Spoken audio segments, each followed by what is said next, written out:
ఒక అధ్యాపకుడిగా కావచ్చు, లేకపోతే ఒక ఐటీ కంపెనీలో పనిచేసిన ఒక ప్రొఫెషనల్గా నేను on behalf of the IT employees నేను అపీల్ చేస్తూ ఉన్నాను, డిమాండ్ చేస్తూ ఉన్నాను, రేవంత్ రెడ్డిని వెంటనే క్షమార్పణ చెప్పాలా అని చెప్పని. మూర్ఖత్వానికి కూడా పరాకాష్ఠ ఉంటుంది. ఇది Martin Luther King, Revanth Reddy నీకోసమే దేవులాడి పట్టుకొచ్చింది, నీకోసమే.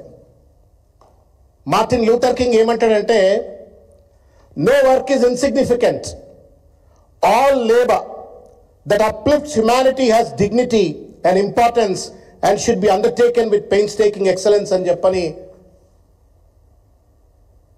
మార్టిన్ లూథర్ కింగ్ చెప్తాడు. అదేవిధంగా మహాత్మా గాంధీ ఏం చెప్తాడంటే, ఆయన చెరకాను స్వాతంత్ర సమర ఉద్యమంలో భాగంగా చెరకాను ఇంట్రడ్యూస్ చేస్తూ ఆ చెరకాను పాపులరైజ్ చేయడం కోసం అని చెప్పని ఆయన ఒక మాట చెప్తాడు. A plea for the spinning wheel is a plea for recognizing the dignity of labor. చెరకాను తిప్పడం అంటే అదేదో చెరకాను తిప్పడం కాదు, కానీ ఆ డిగ్నిటీ ఆఫ్ లేబర్ను గుర్తించినట్టు, గౌరవించినట్టు అని చెప్పని మహాత్మా గాంధీ గారు చెప్తారు. గాంధీ పెట్టిన పార్టీలో ఉన్నావు కదా రేవంత్ రెడ్డి, ఏం సొల్లయా ఇది? ఏం సొల్లిది? నా గాంధీ అంటే గౌరవం లేకపోయా, నా మార్టిన్ లూథర్ కింగ్ అంటే గౌరవం లేకపోయా, ఒక ఫ్యూడలిస్ట్ మనస్తత్వంతో, ఒక అరగన్స్తో, ఇగ్నరెన్స్తో అంతర్జాతీయ వేదికల మీద కేటీఆర్ గారి పైన అక్కసు ఉంటే ఇంకో రకంగా తీర్చుకోవచ్చు.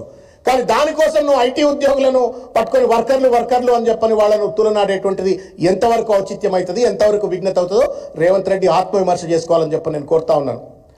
నేను ఈ లెటర్లో మీరు చూసినట్టయితే, ఈ లెటర్లో పైన ఆల్ లేబర్ హ్యాస్ డిగ్నిటీ అని చెప్పని ఇది ఒక మార్టిన్ లూథర్ కింగ్ సంబంధించినటువంటి ఒక స్పీచ్లన్నీ కూడా కంపైల్ చేసిన ఒక బుక్.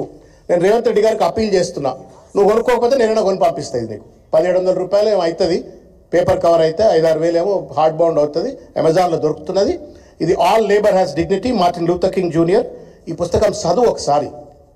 సొల్లు మాటలు మాట్లాడడం కాదు ముఖ్యమంత్రి, ఏడ పడుతుంది. పోతివి లాస్ట్ టైం దావోస్కు పోయి ఐటీ అంటే న్యూక్లియర్ చైన్ రియాక్షన్ అని వస్తుంది, సరే అంటే అన్నావులే అనుకున్నాం.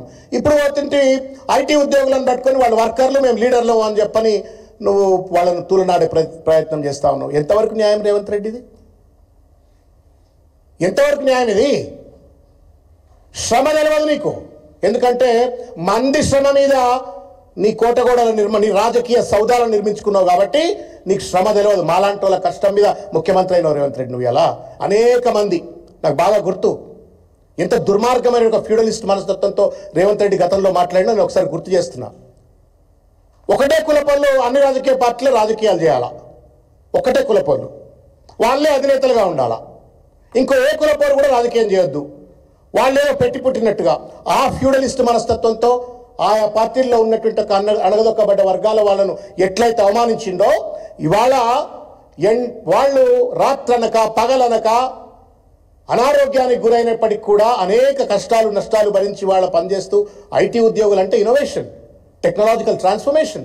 ఇవాళ భారతదేశానికి ఎంత పెద్ద ఎత్తున గర్వం లభించింది, గౌరవం లభించింది అంటే దానికి కారణం ఏంటి అంటే మనం సాధించినటువంటి ఒక ఇన్ఫర్మేషన్ టెక్నాలజీ రంగంలో మనం సాధించిన ఒక విజయాలు. కాల ఏ దేశానికి పోయినా ఇవాళ IT professionals of India work, వాళ్ళందరినీ వర్కర్స్ అని చెప్పి తీసి పడేస్తున్నాం. A painter turned into a leader can have a respect, but a technology graduate turned into a IT professional should not have a respect. He should be treated as a worker. ఎంతవరకు న్యాయం చెప్పండి ఇది? ఇది ఒక chief minister. భారత రాజ్యాంగం చెప్తుంది, ప్రియాంబుల్లో చెప్తుంది, ప్రతి ఒక్కళ్ళకి కూడా ఈక్వల్గా గౌరవం ఇవ్వాలని చెప్పని.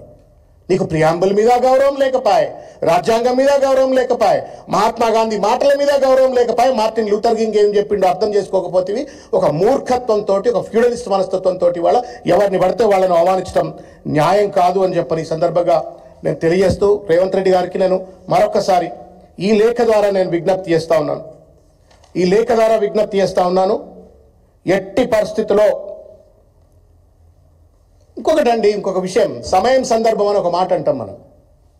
ఏ సందర్భంలో ఏం మాట్లాడాలనేటువంటిది కనీస విఘ్నత చిన్నపిల్లాడైతే చెప్పచ్చు. ఇప్పుడే పెయింటర్ ఉద్యోగం వదిలిపెట్టి లీడర్ అయిండు అంటే చెప్పొచ్చు ఆయన. ఎప్పుడో పెయింటర్ వదిలిపెట్టే ఎమ్మెల్సీ అయితివి, ఎమ్మెల్యే అయితివి, ఎంపీ అయితివి, ఇప్పుడు ముఖ్యమంత్రి అయితివి. ఇన్నేళ్ల రాజకీయ ప్రస్తావన ఉన్న తర్వాత కూడా ఏ సందర్భంలో ఏం మాట్లాడదు తెలియద్దా? ఏది పడితే మాట్లాడేస్తావా? ఎంబడి ఓడిపోతున్నాడో నాకు అర్థం కావట్లే. ఆయన ఎంబడి ఆయన ఉన్న అడ్వైజర్లు ఎవరో, పిఆర్ఓలు ఎవరో, who is training I don't understand. అయితే మీరు అంటుండొచ్చు నీకేందా బాధ, రేవంత్ రెడ్డి కదా ఏది పడుతుంది. నాకు బాధ ఏంది అంటే రేవంత్ రెడ్డిగా మాట్లాడితే నాకు బాధ లేదు, ఒక పార్టీ అధ్యక్షుడిగా మాట్లాడితే బాధ, ఒక రాష్ట్రానికి ముఖ్యమంత్రిగా మాట్లాడితే బాధ.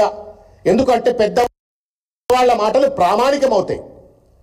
నువ్వు చిన్న ఉద్యోగుల పట్ల నువ్వు ఈ రకంగా నువ్వు మాట్లాడినట్టయితే ముఖ్యమంత్రిగా కింద ఉన్నటువంటి అధికారులు ఎట్లా మాట్లాడతారు? వేరే ఎమ్మెల్యేలు మంత్రులు ఎట్లా మాట్లాడతారు? What kind of moral standards, communication standards that you are establishing in the state of Telangana? కేసీఆర్ను తిడితివి, కేటీఆర్ను తిడితివి, కేటీఆర్ కొడుకును తిడితివి, ఎవరిని పడితే వాళ్ళని ఏది పడితే అది చిన్న కులపొలను తిడితివి. ఆఖరికి ఇవాళ దేశ ఆర్థిక వ్యవస్థకు వెన్నెపూసలా ఉన్నట్టు ఐటీ ప్రొఫెషనల్స్ కూడా ఇవాళ వాళ్ళు వర్కర్లు అని చెప్పని మాట్లాడుతున్నాడు. కేటీఆర్ గారి మీద మాట్లాడండి. సంఖ్యలు I'm not having exact figures but I want to tell. ఆయన ఏదో డేటా ఎంట్రీ ఆపరేటర్ చేసిండేమో, ఆయన డేటా ఎంట్రీ ఆపరేటర్ అట కేటీఆర్, ఈయనేమో లీడర్ అట అని చెప్పని మాట్లాడిండు. సరే, assuming that he was a data entry operator. ఆయన వాస్తవానికి ఒక కంట్రీ హెడ్గా అమెరికాలో పనిచేసినాడు, ఇండియాలో కూడా కంట్రీ హెడ్గా మార్కెటింగ్ డిపార్ట్మెంట్ హెడ్గా, I don't remember the company's name, పెద్ద ఉన్నతమైనటువంటి ఒక లక్షల జీతాన్ని వచ్చే ఉద్యోగంలో పనిచేసిండు. అది వదిలిపెట్టి తెలంగాణ ఉద్యమంలో మమేకమైండు.